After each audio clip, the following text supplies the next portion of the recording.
열왕기하 2장 구약성경 561쪽입니다.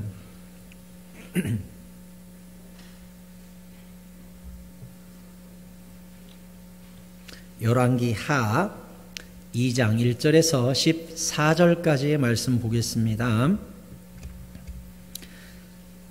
열왕기하 2장 1절에서 14절 구약성경 561쪽에 있습니다.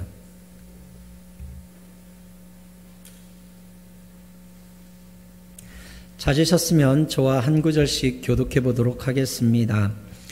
여호와께서 회오리 바람으로 엘리야를 하늘로 올리고자 하실 때에 엘리야가 엘리사와 더불어 길갈에서 나가더니 엘리야가 엘리사에게 이르되 청하건대 너는 여기 머물라 여호와께서 나를 베델로 보내시느니라 하니 엘리사가 이르되 여호와께서 살아계심과 당신의 영혼이 살아있음을 두고 맹세하노니 내가 당신을 떠나지 아니하겠나이다 하는지라. 이에 두 사람이 베델로 내려가니 베델에 있는 선지자의 제자들이 엘리사에게로 나와 그에게 이르되 여호와께서 오늘 당신의 선생을 당신의 머리 위로 데려가실 줄을 아시나이까 하니 이르되 나도 또한 아노니 너희는 잠잠하라 하니라. 엘리야가 그들에게 이르되 엘리사야 청하건대 너는 여기 머물라 여호와께서 나를 여리고로 보내시느니라. 엘리사가 이르되 여호와께서 살아계심과 당신의 영혼이 살아있음을 두고 맹세하노니 내가 당신을 떠나지 아니하겠나이다 하니라. 그들이 여리고에 이르매 여리고에 있는 선지자의 제자들이 엘리사에게 나와 이르되 여호와께서 오늘 당신의 선생을 당신의 머리 위로 데려가실 줄을 아시나이까 하니 엘리사가 이르되 나도 아노니 너희는 잠잠하라. 엘리야가 또 엘리사에게 이르되 청하건대 너는 여기 머물라 여호와께서 나를 요단으로 보내시느니라 하니 그가 이르되 여호와께서 살아계심과 당신의 영혼이 살아있음을 두고 맹세하노니 내가 당신을 떠나지 아니하겠나이다 하는지라. 이에 두 사람이 가니라. 선지자의 제자 50명이 가서 멀리 서서 바라보매 그 두 사람이 요단가에 서 있더니 엘리야가 겉옷을 가지고 말아 물을 치매 물이 이리저리 갈라지고 두 사람이 마른 땅 위로 건너더라. 건너매 엘리야가 엘리사에게 이르되 나를 내게서 데려감을 당하기 전에 내가 내게 어떻게 할지를 구하라. 엘리사가 이르되 당신의 성령이 하시는 역사가 갑절이나 내게 있게 하소서 하는지라. 이르되 내가 어려운 일을 구하는도다. 그러나 나를 내게서 데려가시는 것을 내가 보면 그 일이 내게 이루어지려니와 그렇지 아니하면 이루어지지 아니하리라 하고 두 사람이 길을 가며 말하더니 불수레와 불말들이 두 사람을 갈라놓고 엘리야가 회오리 바람으로 하늘로 올라가더라. 엘리사가 보고 소리 지르되 내 아버지여 내 아버지여 이스라엘의 병거와 그 마병이여 하더니 다시 보이지 아니하는지라. 이에 엘리사가 자기의 옷을 잡아 둘로 찢고 엘리야의 몸에서 떨어진 겉옷을 주워 가지고 돌아와 요단 언덕에 서서 엘리야의 몸에서 떨어진 그의 겉옷을 가지고 물을 치며 이르되 엘리야의 하나님 여호와는 어디 계시니까 하고 그도 물을 치매 물이 이리저리 갈라지고 엘리사가 건너니라. 아멘. 할렐루야. 할렐루야. 오늘도 예배를 선택한 여러분에게 주님의 한량없는 은혜와 복이 함께 하시기를 축원합니다. 오늘은 스승의 주일이면서 교사주일입니다. 그래서 오늘 참 스승과 참 제자에 대해서 여러분에게 말씀을 드리려고 합니다. 성경을 보면 뛰어난 스승과 뛰어난 제자들의 모습들을 이곳저곳에서 볼 수가 있는데 대표적인 것이 모세와 여호수아의 스승과 제자의 세대 계승, 또 오늘 본문에 나와 있듯이 엘리야와 엘리사를 향한 참된 스승과 참된 제자의 모습, 또 무엇보다 신약으로 넘어오면 참된 스승이신 예수님과 그 12제자를 끝까지 발을 씻기며 사랑하신 스승의 사랑, 그리고 그 예수의 영을 받아 세상을 복음화시킨 참된 제자들의 모습, 이곳 저곳에서 참된 스승과 참된 제자의 모습들을 발견하게 됩니다. 오늘은 그 많은 부분들 중에 스승 엘리야와 제자 엘리사의 모습을 우리 함께 나누면서, 사실 우리 모두는 누군가의 제자이면서 누군가의 스승입니다. 우리는 끊임없이 배우지만 또 끊임없이 누군가에게 영향을 끼치는 존재들이거든요. 다시 말해 우리 자녀와 우리 손주들은 우리를 바라보면서 신앙을 보고 같은 신앙생활하는 공동체 안에서도 서로 영향을 주고받는 우리 모두가 사실은 스승과 제자의 모습을 동시에 가지고 있다 할 수 있을 것입니다. 그래서 오늘은 참된 제자와 참된 스승 모습들을 나누면서 스승된 모습으로서 내가 어떻게 살아야 될지, 제자된 우리 자신으로서는 또 어떻게 살아야 될지를 여러분에게 번갈아 가면서 말씀을 드리도록 하겠습니다. 후계자가 있다는 것은 참 좋은 일이죠. 우리 교회도 다음 세대가 있고 출석하는 우리 교회에 미래가, 소망이 있다는 것은 참으로 행복한 일입니다. 하나님은 그 사람을 사랑하지 않을 때, 그 사람을 징계하실 때 자손을 주시지 않거나 자손을 거두시곤 했습니다. 성경에 대표적으로 아버지 다윗에게 칼을 겨눴던 압살롬 이야기가 나옵니다. 사무엘하 18장 18절에 보면 성경이 이렇게 기록합니다. 압살롬이 살았을 때 자기를 위하여 한 비석을 마련해 세웠는데 이는 그가 자기 이름을 전할 아들이 내게 없다고 말하였음이더라. 압살롬이요, 자기의 가문을 이을 아들이 없었기 때문에 자기 묘비를 자기가 만듭니다. 그리고 자기 이름을 기념하여 그 비석에 이름을 붙이고, 그 비석이 왕의 골짜기에 있고, 왕의 골짜기는 이제 왕의 무덤들이 있는 골짜기죠. 거기다가 아들들이 세워야 될 자기 무덤 비석을 자기가 세웠습니다. 이제까지 그것을 압살롬의 기념비라 일컫더라 하는 압살롬의 비석 이야기가 여기 기록되어 있습니다. 그러면 진짜 압살롬에게 자녀가 없었을까요? 사무엘하 14장 27절에 보면 그렇지 않은 것 같습니다. 여기 이렇게 써 있네요. 압살롬이 아들 셋과 딸 하나를 낳았는데 딸의 이름은 다말이라 그의 얼굴이 아름다운 여자였다. 성경이 기록하고 있습니다. 사무엘하 14장에는 분명히 세 아들과 딸 하나가 있었다라고 기록되어 있고, 넉 장이 넘어가서 사무엘하 18장에는 그 이름을 전할 아들이 없다라고 기록되어 있습니다. 그 사이에 무슨 일이 있었을까요? 아들들이 다 죽었습니다. 지금이야 뭐 아들이냐 딸이냐가 별 관계없죠. 딸들이 훨씬 더 부모를 더 경외하고 효도도 더 잘하는 시대를 오늘날엔 우리가 살고 있죠. 하지만 그 고대 시절에는 아들은 자기의 이름을 이어야 될, 가문을 이어야 될 굉장히 중요한 사람이었습니다. 그런데 성경에서 압살롬에게는 그 아들들이 셋이 다 일찍 죽어서 압살롬에게 가문을 물려줄 사람이 없었다라고 기록하고 있습니다. 얼마나 슬픈 일입니까? 나의 대가 끊기고 세대가 계승되지 않고 압살롬을 기념해 줄 사람이 없었다는 것이 압살롬에게 얼마나 슬픈 일이었는지, 그가 비석까지 세웠다라고, 자기 이름을 기억해 달라고 그렇게 비석을 세웠다고 성경이 기록하고 있어요. 우리에게는 우리를 존중해 줄, 또한 우리의 신앙의 계승을 이룰 다음 세대와 자녀들과 아들, 딸이 집에 있다는 것이 얼마나 감사한 일입니까? 저는 이것을 여러분에게 단순히 육체적인 후손으로 언급하는 것이 아닙니다. 아무리 육신의 자녀가 10명, 20명 있고 아들내미가 100명 있으면 뭐합니까? 한 명도 예수 안 믿는다면 우리에게 슬픈 일 아니겠습니까? 제가 여러분에게 이야기하는 스승과 제자 다음 세대는 영적인 나의 제자와 영적인 나의 자녀를 이야기하는 것입니다. 여호와 하나님께서 모세에게 나타나서 모세가 저보고 백성들을 이끌고 출애굽시키라고 하는데 제가 하나님 만났다는 것을 그들이 믿어줄까요? 내가 가서 당신을 만났다고 뭐라고 소개하면 되겠습니까? 라고 하나님께 물었을 때 하나님께서 모세에게 이렇게 말씀하셔요.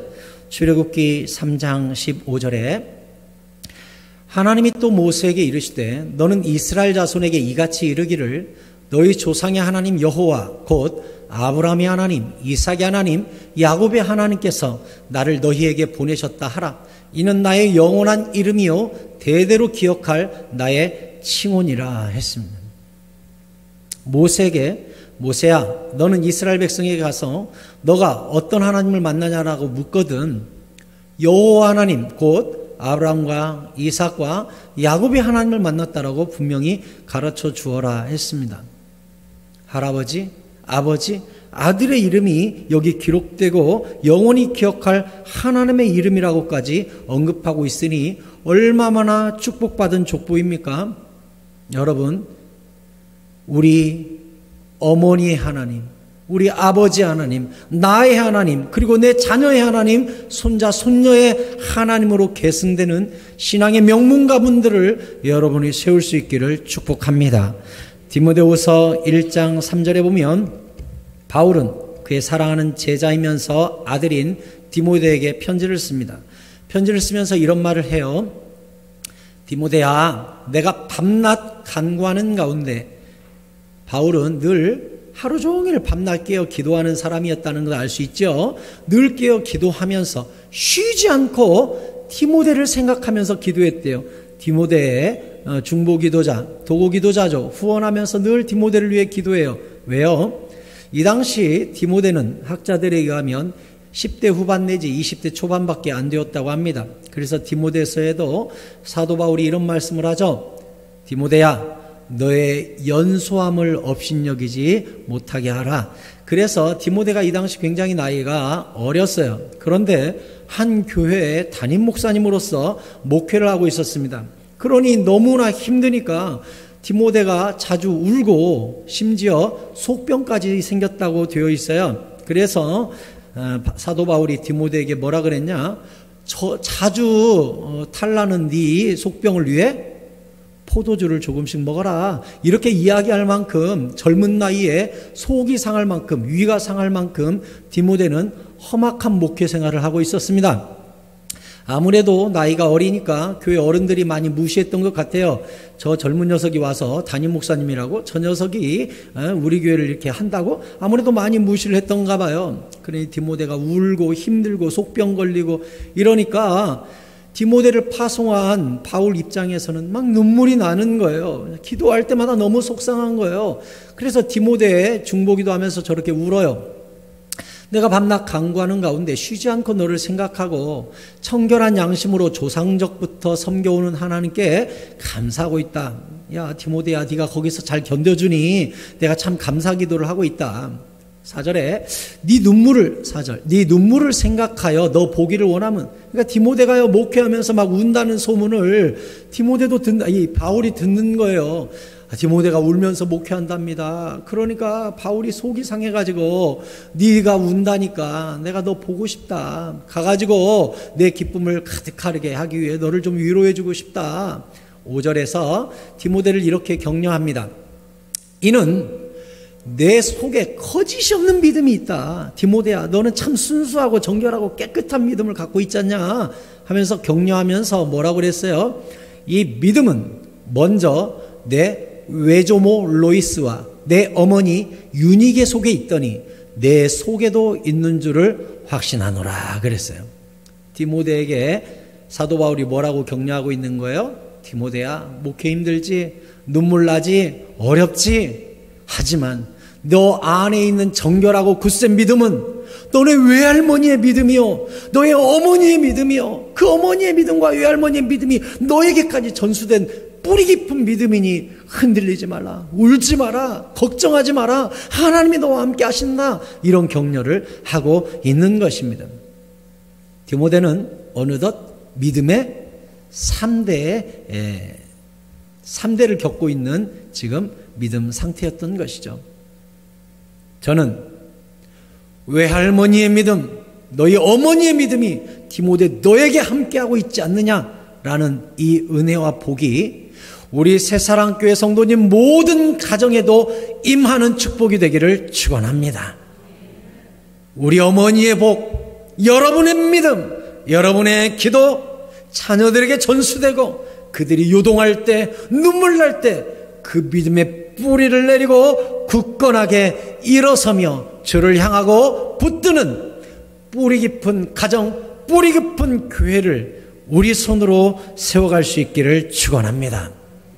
디모데가 울 때 바울이 울지마, 네 뿌리의 근원을 살펴봐라. 외할머니 때부터 내려온 존귀한 믿음 아니냐. 저는 우리 자녀들을 위해 기도할 때 그런 기도해요. 하나님, 이왕이면 우리 자녀들도 결혼할 때가 되면 신앙이 한 3대, 4대 좀 이렇게 뿌리 깊은 가정하고 연결시켜 주셨으면 좋겠습니다. 이런 생각을 해요. 사도 바울도 외할머니 때부터 내려오는 믿음이 너에게 있지 않냐? 그 믿음과 복이 전수되고 있지 않냐? 참 아름답지 않아요? 여러분 중에는 목사님, 제가 이제 일대인데요, 이제 저부터 예수 믿었는데요 라고 여러분이 생각할 수 있죠. 그 믿음이 여러분 자녀와 그 밑에 대대의 복음의 씨로서 때로는 힘들고 어려움을 겪었겠지만 여러분 자녀들은 더 예수님을 잘 믿는 역사로 나타나게 되기를 축복합니다. 네, 얼마나 좋아요. 이 신앙의 뿌리가 깊다는 게 얼마나 좋아요.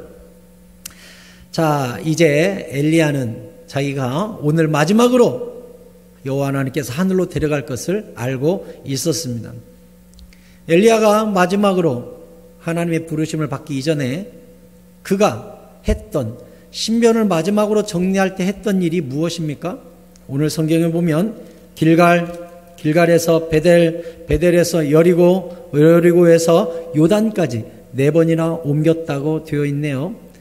엘리사에게는 따라오지 마 했지만 엘리사가 4군데까지 끝까지 쫓아갔지요. 그런데 가는 곳마다 선지 생도들이 나와서 오늘 당신의 스승이 천국 가는 날이에요 라고 가르쳐 주었죠. 우리는 알 수 있습니다. 이 4군데 다 뭐가 있었다? 선지학교가 있었다는 걸 알 수가 있어요. 이 선지학교의 교장 선생님이었던 엘리야는 마지막 하늘의 부름을 받는, 하나님의 부르심을 받는 그날 무슨 일을 했어요? 다음 세대를 세우는 일을 했어요. 가가지고 나 없어도 굳건하게 서야 된다. 나 없어도 주만 바라봐야 된다. 모이기를 힘써야 된다. 예배해야 된다. 나라와 민족을 위해 너희들이 선지 학교를 잘 졸업해가지고 나라와 고장을 너희들이 책임져야 된다 하면서 믿음의 세대 계승을 신경 쓰고 하나님의 부르심을 받은 거예요. 꼭 내 원수를 갚아다오 하는 유언보다 얼마나 아름답습니까? 여러분이라면 오늘 하나님의 부름을 받는 임종의 날이라면 여러분 주변에 둘러선 자녀들, 여러분을 찾아온 이들에게 뭐라고 말을 하겠습니까? 무슨 말을 하겠습니까? 제가 가르쳐 드리겠습니다. 우리 모두 언젠가 죽을 텐데요. 죽을 때 자녀들한테 여러분 엘리야처럼 다음 세대를 격려하고 위로하고 믿음을 주는 유언, 예수 잘 믿어야 된다. 유언 남겨주시기 바랍니다. 그래야 돼요. 예배의 사람 되라. 주님 사랑해라. 그리고 주만 바라봐라. 예수 잘 믿는 사람 돼야 된다. 꼭 이 유언 남기시고 우리 깨꼬닥 죽읍시다. 그래. 갑자기 죽을 것 대비하고 싶거든 다 유언 써놓으세요. 나 죽은 다음에 개봉할 것 하고 거기다가 써놓으세요. 미리. 우리가 언제 주님 부름 받을지 모르잖아요. 그러니까 미리 써놓으세요. 누구는 심장마비로 죽기도 하고 갑자기 의식불명이 되기도 하니까 미리 써놓으세요. 나 죽는 날 열어봐라. 그리고 거기다 써놓으세요. 장판 밑에 수표가 있으니 그런 거 말고 거기다 써놓으세요. 예수 잘 믿어야 된다. 나보다 더 잘 믿어야 된다. 엘리사는 엘리야에게 갑절의 영감을 달라고, 성령의 역사에 갑절의 역사가 내게 나타나게 해달라고 이러지 않았어요? 그러니 여러분이 그렇게 쓰세요. 나보다 갑절로 예배드리고 갑절로 기도하고 갑절로 주님 사랑하고 갑절로 교회를 사랑하는 그러한 너희들이 되어야 된다. 이렇게 유언을 써놓으세요. 엘리야는 그렇게 돌아가시기 직전에 모든 선지학교를 돌아보고 그들을 격려했어요. 디모데후서 2장 1절에 보면 디모데를 향해서 아까 얘기했듯이 이 연약하고 힘들어하는 디모데에게 바울이 이런 부탁을 합니다. 내 아들아. 참 여러분 아시다시피 사도 바울은 독신으로 살다가 죽었잖아요. 독신인데 그가 영적으로 낳은 아들이 바로 이 디모데였어요. 디모데가 자기 후계자라고 생각했고 영으로 낳은 아들이라고 생각했기 때문에 디모데를 참 많이 사랑했습니다. 그리고 실제로 이 디모데서가 사도 바울이 남긴 마지막 서신입니다. 이 디모데후서 쓰고 죽거든요. 마지막으로 쓰기 전에 이 아들에게 내 아들아, 그러므로 너는 그리스도 예수 안에 있는 은혜 가운데 강해져야 된다. 나는 연약한 너를 볼 때마다 너무 가슴이 아프다. 너가 강해져야 된다 하고서 부탁한 것이 2절에 또 내가 많은 증인 앞에서 내게 들은 바, 사도 바울에게 들은 복음을 충성된 사람들에게 부탁해라. 그 복음을 충성된 사람들에게 가르쳐라. 그들을 제자 삼아라. 그러면 그 충성된 사람들이 또 다른 사람들을 가르칠 수 있으리라. 여기에서는 아까는 디모데의 가정의 믿음의 족보를 언급했죠. 너네 외할머니, 너네 어머니, 그리고 너. 여기서는 또 신앙의 족보를 이야기하죠. 나로부터 너가 교육받았고 너가 또 충성된 사람들을 교육시키고 그 충성된 사람들이 또 다른 사람들을 가르치는 어떻게 보면 신앙의 타단계를 여기다가 이야기한 것입니다. 사도 바울도 디모데에게 부탁한 것이 무엇이에요? 신앙의 세대 계승. 너로부터 머물러 있는 것이 아니라 그 믿음과 지혜가, 지식들이, 그 복음이 바울에게서 디모데에게서부터 충성된 이들에게, 충성된 이로부터 그 다음 다른 사람들에게 흘러내려가는 세대 계승이 있어야 된다. 이것을 디모데에게 부탁하고 있는 것입니다. 우리가 어린이 주일에도 살폈듯이 우리가 정말 신경 써야 되는 것이 세대 계승입니다. 사사기 2장 8절에 여호와의 종 눈의 아들 여호수아가 110세에 죽음에 무리가 그의 기업의 경내 에브라임 산지 가스산 북쪽 딥낫 헤레스에 장사하였고 여호수아 죽었네요. 그대 세대의 사람도 다 그 조상들에게 돌아갔고 여호수아와 함께 살았던 사람들도 다 죽었어요. 그 후에 일어난 다른 세대는 여호와를 알지 못하며 여호와께서 이스라엘을 위하여 행하신 일도 알지 못하였더라라고 사사기가 기록하므로 사사기의 400년 암흑기가 바로 다른 세대가 일어나서 다음 세대가 되지 않은 교육의 실패 때문에 암흑기가 왔다는 것을 사사기가 기록하고 있는 것입니다. 여러분, 오늘날 한국교회 복음화율이 어떻게 되는지 아십니까? 1992년도에 우리 대한민국 복음화율이 약 25%까지 올라갔습니다. 그래서 우리가 그 당시 교회 다녔던 분들은 기억하실 거예요. 대한민국 사람 4명 중에 1명이 교회 다닌다라는 말을 우리가 흔히 했었습니다. 지금 몇 퍼센트일 것 같습니까? 지금 통계청 자료나 살펴보면 14% 정도 됩니다. 14%. 지금 92년도부터 한 30년 흘렀습니까? 이제 2년 후면 30년 흐르네요. 그 사이에 기독교 인구가 거의 반토막이 나버렸습니다. 그 얘기는 무엇입니까? 그 당시 생존했던 사람들이 애 둘을 낳고 둘 다 예수 믿겠더라면 그 숫자가 유지됐겠죠. 그런데 자녀 둘 중에 하나는 놓친 것입니다. 그래서 돌아가신 것만큼 다음 세대가 일어나지 않은 것이죠. 그래서 통계적으로 기독교 학자들이 연구한 바에 의하면 대한민국은 앞으로 10년 후에 10% 이하로 줄어든다고 합니다. 그러면 20년 후에는 약 5%, 6%, 많으면 7% 예측을 하고 있는데 한 자릿수 이하로 떨어지면 선교학적으로 미전도 종족이라고 합니다. 더 쉽게 말씀드리면 20년 후에는 우리 한국이 미전도 종족이 되어서 외국에서 우리 한국에 선교사를 파송하는 나라가 된다는 뜻입니다. 여러분들 주변에 보면 예수 믿는 사람이 이렇게 많고 우리 교회도 이렇게 사람이 많은데 그게 말이 됩니까? 말이 됩니다. 한 해에 문 닫는 교회가 얼마나 많은지 모릅니다. 우리 노회만 하더라도 교회가 100여 교회가 있는데 미자립 교회가 절반 이상입니다.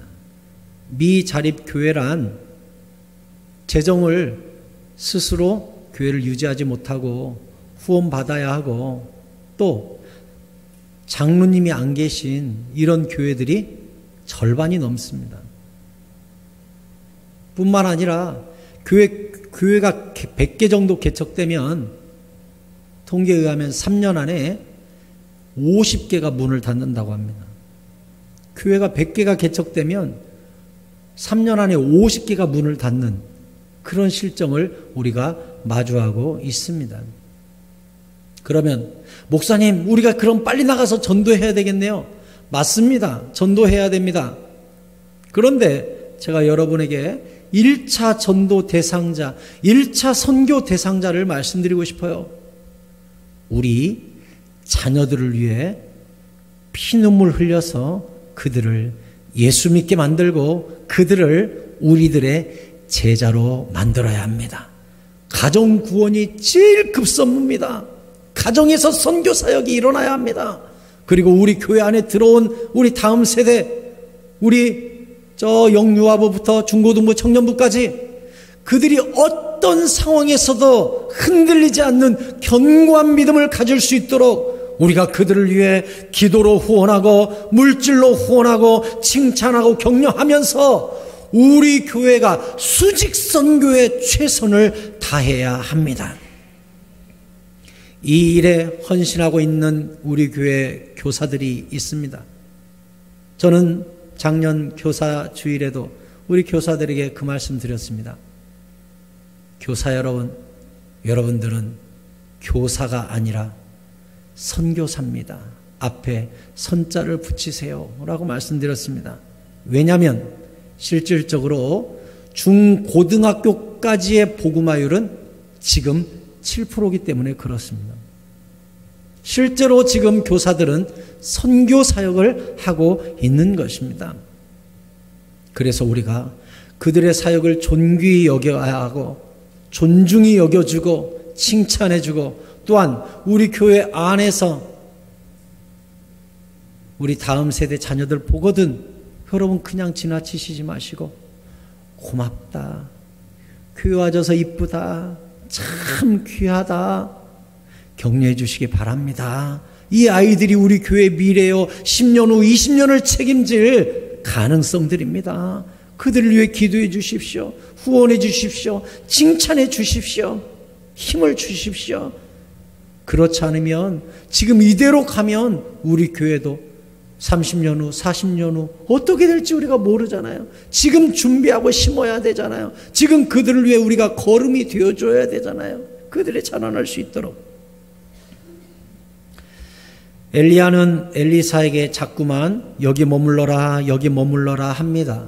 그런데 엘리사는 아닙니다 스승님, 저는 당신의 하나님과 살아있음을 두고 맹세하노니 끝까지 찾아갈 겁니다 하고 스승 엘리야의 마지막 모습까지, 임종의 모습까지, 마지막 회로리 바람을 타고 하늘에 올라가는 순간까지 따라갑니다.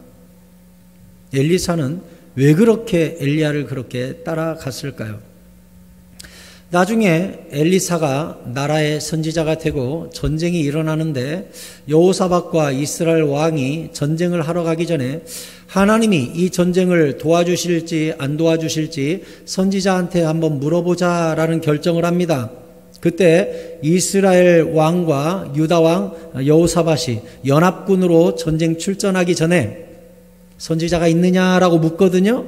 그때 엘리사가 등장하는데 열왕기하 3장입니다. 열왕기하 3장 11절에 여호사밧 유다 왕이 이르되 우리가 여호와께 물을 만한 여호와의 선지자가 여기 북이스라엘에는 없습니까? 했더니 이스라엘 왕의 신하들 중에 한 사람이 대답을 합니다. 이르되 전에 엘리야의 손에 물을 붓던 사밧의 아들 엘리사가 여기 있습니다. 이렇게. 여러분, 전쟁하러 가기 전에 자, 여호와 하나님이 우리를 도와주실지 물어볼 만한 선지자 있습니까? 그랬더니 이스라엘 왕의 신하들 중에 한 사람이 기억을 해낸 거예요. 예, 마침 한 명 있어요. 누구냐면요, 엘리사라는 선지자가 있습니다 하고서 엘리사를 찾아가서 실제로 이 전쟁이 어떻게 될지 묻거든요. 그런데 제가 여러분에게 드리고자 하는 말씀은 이 신하가 엘리사를 소개할 때 뭐라고 소개했냐고요. 여기 뭐라고 소개했어요? 전에 엘리야의 손에 물을 부어주던 사밧의 아들 엘리사가 있다는 거예요. 엘리야의 손에 물 부었던 사람이래요. 여러분, 손에 물을 부었던 사람, 이게 무슨 뜻일까요? 우리나라는 식사를 할 때 숟가락과 젓가락으로 식사를 하죠. 이스라엘은 빵 문화이기 때문에 빵을 손으로 찢어서 초에 찍어 먹든 꿀에 찍어 먹든 이렇게 먹었어요. 그러니까 식사를 다 손으로 합니다, 이스라엘은. 그래서 예수님께서도 성만찬 때 빵을 떼어 주셨다고 돼 있죠. 떼어, 이렇게 다 손으로 먹는다고요. 그러면 밖에 나가서 논일하고 밭일하고 와가지고 식사하기에 손이 더럽겠죠? 손을 씻어야 돼요. 그래서 종이 있는 집안에서는 종이 식사 전에 저쪽에서 한 손에는 수건과 한 손에는 물병을 들고 있습니다. 그래서 주인이 자, 이제 우리 밥 먹을까요? 하고 손을 이렇게 내밀면 종은 손을 딱 내밀 때 이게 신호지요. 손 씻을 물을 가져와라. 그러면 종이 달려가 가지고 물병으로 물을 쭈르륵 따라요. 그러면 거기는 우리처럼 장판 문화가 아니라 흙 위에 그냥 움막 짓고 사는 이런 구조로 돼 있기 때문에 이 바닥에 소도 기르고 양도 기르고 소하고 양하고 같이 살거든요. 웬만한 서민들은. 그러니까 바닥이 다 흙이에요. 그러니 따로 필요 없죠. 물 부으면 그냥 거기서 손을 쭉 씻어요. 탈탈 털고 나면 팔에 걸고 있던 수건을 주인에게 줍니다. 그럼 주인이 수건 딱 닫고 주면 종이 물병과 수건을 가지고 물러서면 그때부터 식사를 시작하는 것이죠. 그러면 알 수 있습니다. 물을 붓는 사람은 누구다? 종이다 라는 것을 알 수 있습니다. 그러면 엘리사가 엘리야를 어떻게 섬겼는지 아시겠습니까? 전에 엘리야의 손에 물을 붓던 사밧의 아들 엘리사가 여기 있습니다. 엘리사가 엘리야의 몸종처럼, 머슴처럼 그 스승을 섬겼던 것입니다. 참된 제자란 누구입니까? 스승의 그림자도 밟지 아니하고 그의 이름도 함부로 부르지 아니하면서 옆에 붙어서 섬기고 물을 부어주고 그의 종노릇을 하면서 그에게 밀접하게 붙어 있었을 때에 엘리야의 영감이 엘리사에게 갑절로 계승된 것 아닙니까? 여러분, 참된 스승 되신 여호와 하나님과 우리 예수님에게 딱 붙어 계시기 바랍니다. 주여 말씀하옵소서, 나는 주의 종이니이다 하고 고백하시기 바랍니다. 참된 영성은 붙어 있는 것입니다. 스승에게 붙어 있는 것, 예배에 붙어 있는 것, 교회에 붙어 있는 것, 주의 종에게 붙어 있는 것, 그게 영성입니다. 따라서 하십시오. 영성은 붙어 있는 것이다. 아멘. 신명기 4장 말씀을 보겠습니다. 신명기 4장 1절에 이스라엘아, 이제 내가 너희에게 가르치는 규례와 법도를 듣고 준행하라. 그리하면 너희가 살 것이요 너희 조상의 하나님 여호와께서 너희에게 주시는 땅에 들어가서 그것을 얻게 되리라. 2절, 내가 너희에게 명령하는 말을 너희는 가감하지 말고 내가 너희에게 내리는 너희 하나님 여호와의 명령을 지켜라. 여호와께서 바알신을 섬기는 일로 말미암아 행하신 바를 너희가 눈으로 보았거니와 바알 섬겨서 크게 사람들이 전염병으로 죽었죠. 바알을 따른 모든 사람을 너희 하나님 여호와께서 너희 가운데서 멸망시키지 않았냐?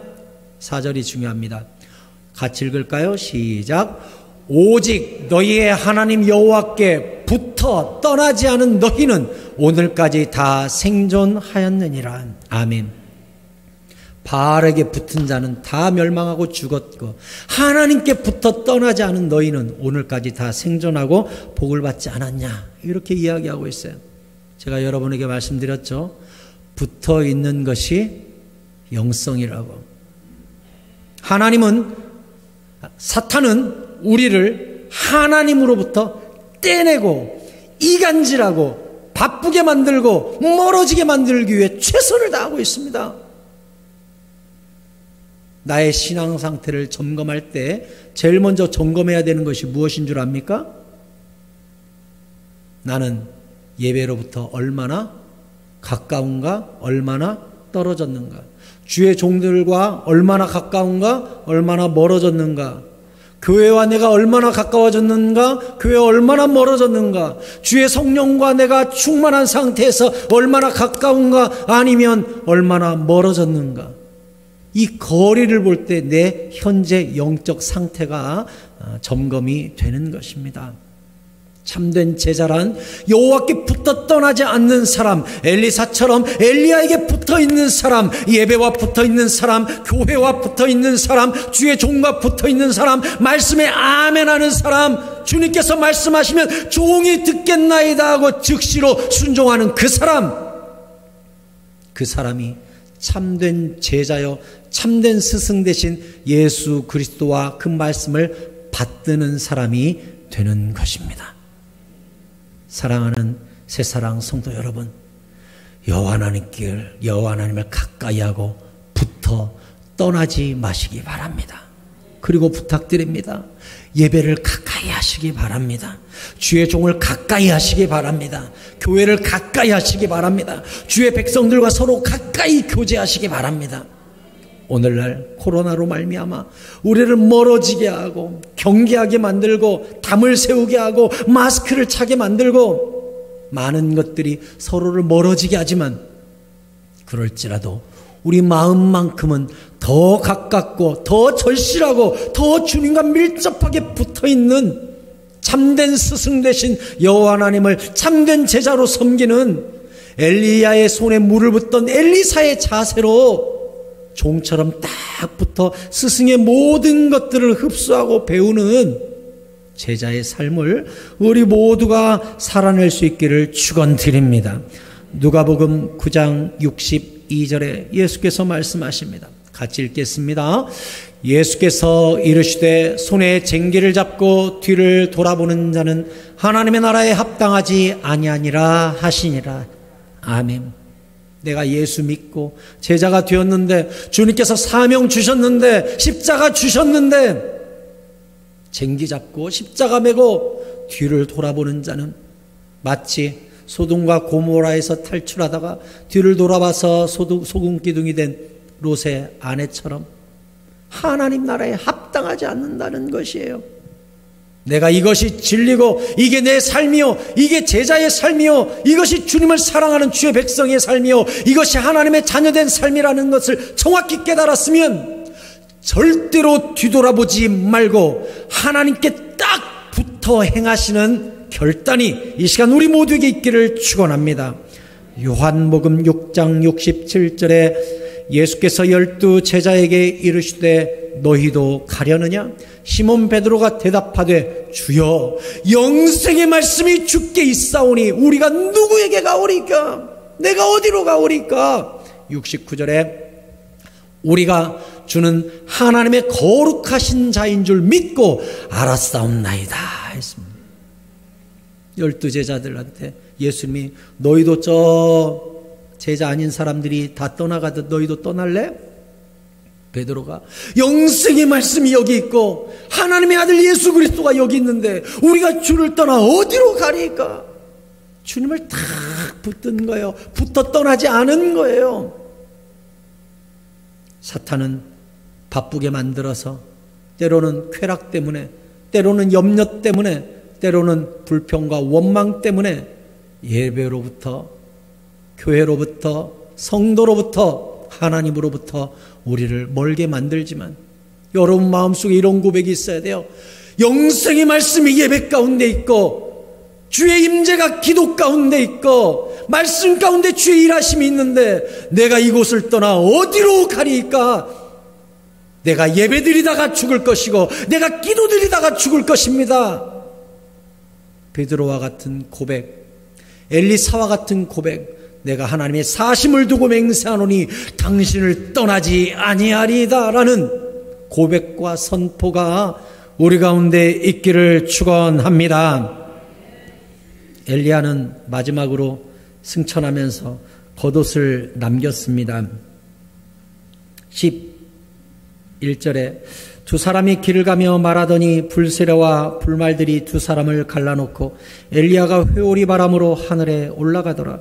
엘리사가 보고 소리 지르되 내 아버지여 내 아버지여 이스라엘의 병거와 그 마병이여 하더니 다시 보이지 아니하는지라. 이에 엘리사가 자기의 옷을 잡아 둘로 찢고 엘리야의 몸에서 떨어진 겉옷을 주워 가지고 돌아와 이렇게 되어 있습니다. 엘리야가 엘리사에게 겉옷을 남겼죠. 이스라엘은 이 겉옷이 주로 3대 정도 물려 입습니다. 겉옷이 굉장히 비싸거든요. 그래서 바디메오가 예수님께 겉옷을 내던지고 달려갔다는 것은 성경이 의도적으로 기록한 굉장히 의미 있는 일입니다. 왜냐?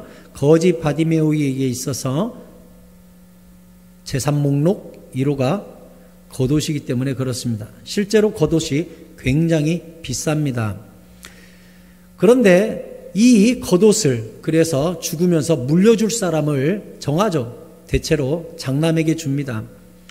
엘리사가 엘리야에게 갑절의 영감을 달라고 한 것은 내가 당신보다 곱배기로 일 잘하고 싶습니다. 곱배기의 축복을 받고 싶습니다라는 그런 뜻이 아닙니다. 이스라엘은 부모가 죽을 때에 장남한테는 갑절을 주게 되어 있었습니다. 장남한테는 재산에 두 아들이 있다면 3분의 2를 장남해주고 3분의 1을 둘째에게 주죠. 장남에게는 곱배기로 주게 돼 있었습니다. 엘리사는 엘리야에게 왜 당신에게 일하신 성령의 능력이 내게 갑절이 있기를 원합니다 라고 간구한 것입니까? 그것은 이런 의미입니다. 당신의 후계자, 맏아들이 나라는 사실을 제가 알고 싶습니다. 이렇게 이야기한 거예요.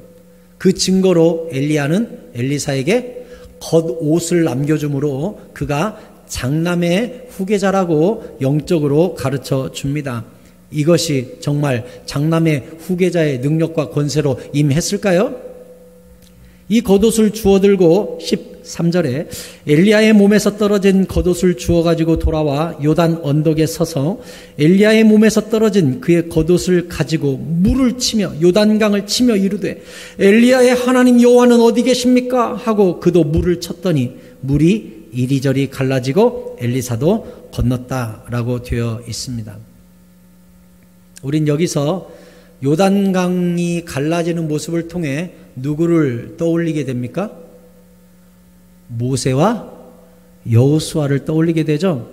그러면 우린 영적으로 이게 모세와 여호수아의 관계가 엘리야와 엘리사의 관계와 오버랩된다는 걸 알 수 있죠. 그러면 왜 요단강이 여기서 두 번 갈라졌을까요? 스승과 건너갈 때 한 번, 엘리사가 건너올 때 한 번. 그럼 우리는 여기서 모세와 여호수아의 사건과 연결시켜 보자면 첫 번째 엘리야가 갈랐던 요단강은 모세가 갈랐던 홍해를 의미한다는 것을 알 수가 있고, 엘리사가 스승의 겉옷을 가지고 갈랐던 요단강은 여호수아가 법궤를 가지고 갈랐던 요단강과 같은 것이라고 우리가 유추해 볼 수 있죠. 다시 말해 모세의 모든 영권과 지도권과 후계가 여호수아에게 이루어진 것처럼 엘리야의 모든 영권과 영성과 리더십이 엘리사에게 잘 전수됐기 때문에 엘리사도 그 겉옷으로 요단강을 갈랐다는 것을 성경이 보여주는 것이죠. 저는 말씀을 마치기 전에 여러분에게 이 말씀을 드리려고 합니다. 엘리사가 이 요단강을 가르면서 뭐라고 했습니까? 다시 성경을 보면 거기 뭐라고 돼 있어요? 엘리야의 하나님 여호와는 어디 계십니까? 그때 요단강이 갈라졌다는 거예요. 말씀을 맺겠습니다. 저를 주목하십시오. 저는 여러분 자녀들이 요단강과 같은 자기 힘으로 헤쳐나갈 수 없는 어려움과 환난과 문제를 만났을 때에 그들이 우리 엄마가 믿었던 하나님은 어디 계십니까? 우리 아빠가 섬겼던 그 하나님은 어디 계십니까? 우리 할아버지 할머니가 섬겼던 그 하나님은 어디 계십니까? 내가 교회에서 배울 때에 나를 가르쳤던 그 목사님의 하나님, 나를 가르쳤던 그 교사 선생님이 만났다는 그 하나님, 목장에서 나에게 말씀을 주었던 그 목자도 이러이러한 하나님을 만났다던데 그 하나님은 어디 계십니까? 하고 우리가 만났던 하나님을 우리 자녀 세대가 찾고 부르고 섬기는 역사가 여러분 가정과 우리 교회 가운데 일어나게 되기를 축원합니다. 이보다 더 큰 축복과 은혜가 어디 있겠습니까? 저는 여러분이 그런 기도했으면 참 행복할 것 같아요. 우리 담임 목사님이 만났다는 그 하나님, 우리 담임 목사님이 예전에 간증할 때 이렇게 간증하던데 왜 우리 담임 목사님한테만, 나한테도 그 하나님 도와주실 수 있잖아요 하고 붙들고, 그랬으면 정말 좋겠다고 생각하고, 저 또한 우리 모든 성도분들이 어떻게 보면 참 부족한 스승이지만 내가 받았던 성령의 충만함과 성령의 역사와 영성에 갑절이 우리 성도분들과 다음 세대에게 임했으면 참 좋겠습니다. 우리 교회가 스승된 우리 또한 제자된 우리의 건강한 모습들이 교회 안에서, 가정 안에서, 우리 다음 세대 안에서 활발하게 일어나는, 주님이 참으로 기뻐하시는 세대 계승이 일어나는 교회, 엘리야가 없어져도 갑절의 영감을 붙든 엘리사가 일어나는 교회, 일어나는 가정 다 되시기를 예수 그리스도의 이름으로 축원드립니다. 아멘. 함께 찬양하고 기도하십시다. 주가 보이신 생명의 길, 나 주님과 함께 찬양하고 기도하겠습니다.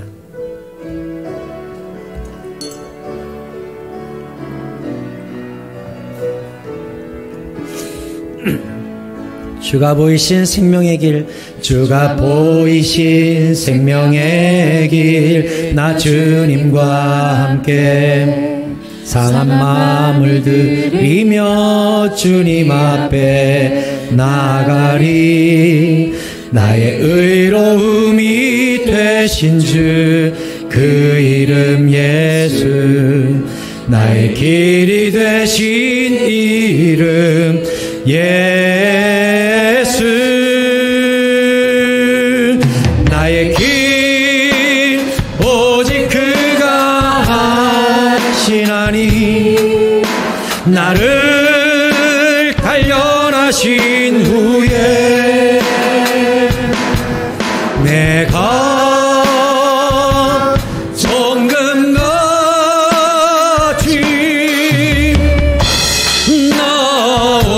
나오리라. 나의 길 오직 그가 아시나니, 나의 길 오직 그가 아시나니, 나를 단련하신 후에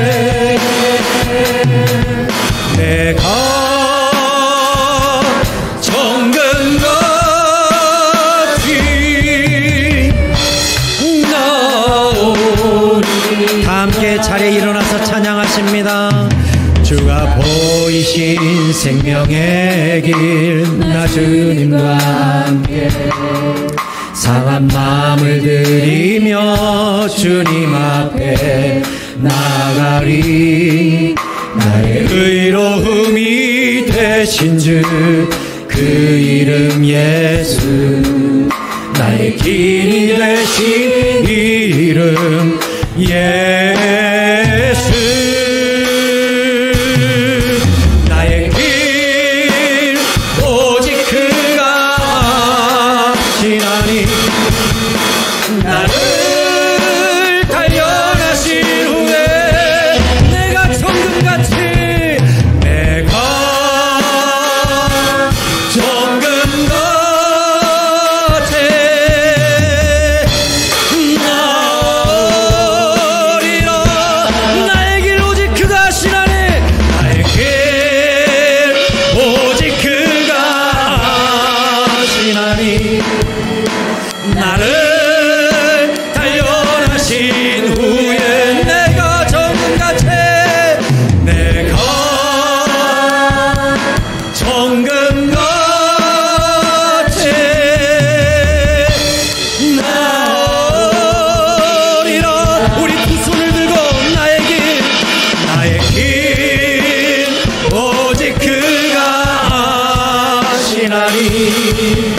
나를 단련하신 후에 아멘 아멘 내가 정금같이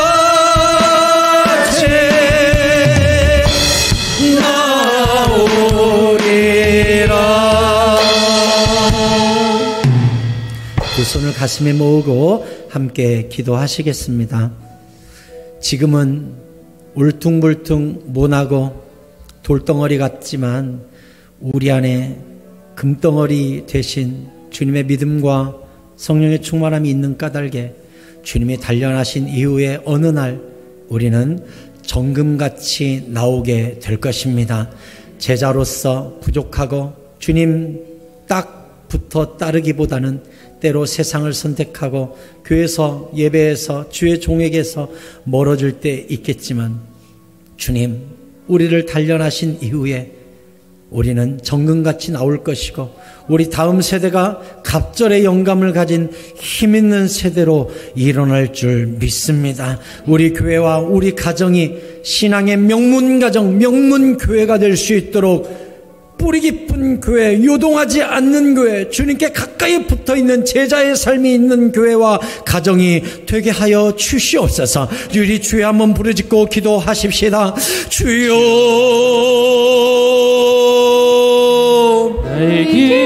아버지 하나님 우리를 도와주시옵소서. 참된 제자의 삶으로 주님과 붙어있는 주님을 따라가게 하여 주옵소서. 뒤돌아보지 않게 하여 주옵소서. 주만 바라보게 하여 주시옵소서. 주여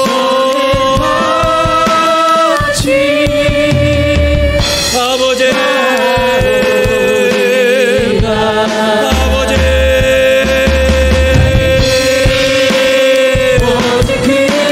우리 교회가 신앙의 아름다운 세대 계승이 일어날 수 있도록 참된 스승과 참된 제자들이 일어나게 하여 주시옵소서.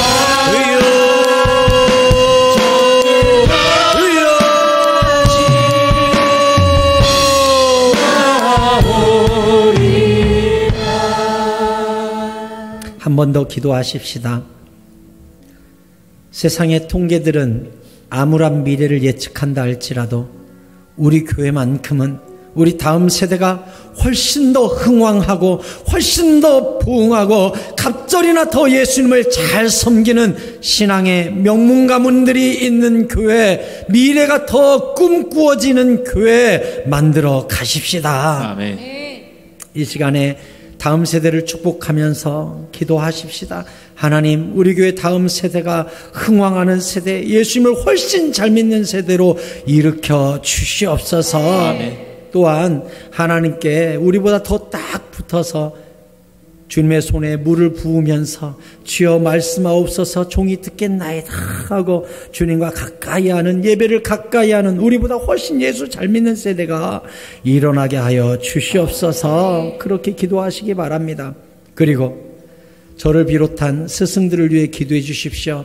때로는 연소하고 때로는 경험이 부족하고 때로는 실수하지만 하나님께서 세우신 질서를 따라 우리 교회 리더와 스승으로 세우셨으니 하나님께서 크신 능력과 권세를 덧입혀 주셔서 우리 교회가 세상에서 가장 행복하고 건강한 교회 되게 하여 주시옵소서. 교사들을 위해, 스승들을 위해서 기도해 주십시오. 주여 한번 부르고 기도합니다. 주여 하나님 도와주시옵소서. 우리 다음 세대가 예수님을 잘 섬기고 사랑하고 주님 손에 물을 부어드리면서 주여 말씀하옵소서. 종이 듣겠나이다. 주님을 따르고 순종하는 교회가 될 수 있도록 인도해 주시옵소서. 하나님, 우리 스승된 이들에게 은혜와 복을 주시고 우리 교사들에게 지혜와 명철을 허락하여 주시옵소서. 그리함으로 우리 교회와 가정의 다음 세대가 더 주님을 잘 섬길 수 있도록 도와주시옵소서. 하나님이여,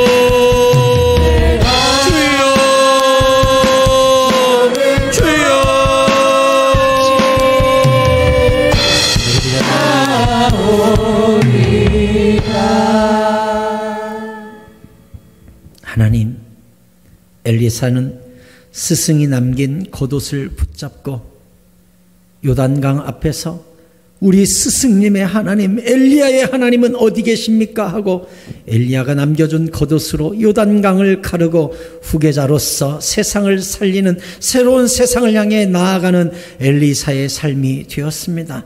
하나님, 우리 다음 세대가 우리 어머님의 하나님, 우리 교회 어른들의 하나님, 우리가 섬겼던 하나님의 이름을 찾고 부르고 요단강을 갈라내게 하여 주시옵소서. 우리 어머니의 하나님, 우리 할머니 하나님, 우리 할아버지 하나님, 우리 아버지 하나님, 우리 목사님의 하나님, 우리 선생님의 하나님을 우리 다음 세대가 찾아내게 하여 주시옵소서. 하나님께 딱 붙어서 떠나지 않는, 하나님과 가까이 하는, 예배와 가까이 하는, 기도와 가까이 하는, 교회와 가까이 하는 다음 세대가 일어날 수 있도록 도와주시옵소서.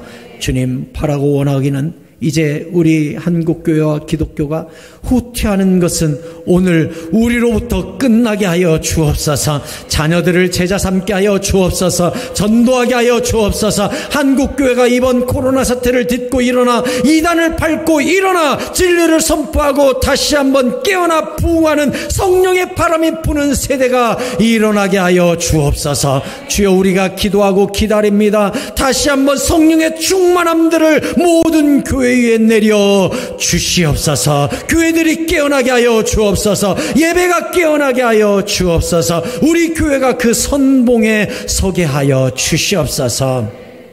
우리 가정의 모든 자녀들이 제자되게 도와주시고 우리가 스승될 수 있도록 도우시며 우리 교회에서도 세대 계승이 잘 일어나서 교회가 꿈과 비전이 있는 우리 새사랑교회 되게 하여 주시옵소서. 감사옵고 나사렛 예수 그리스도의 이름으로 기도드립니다. 아멘.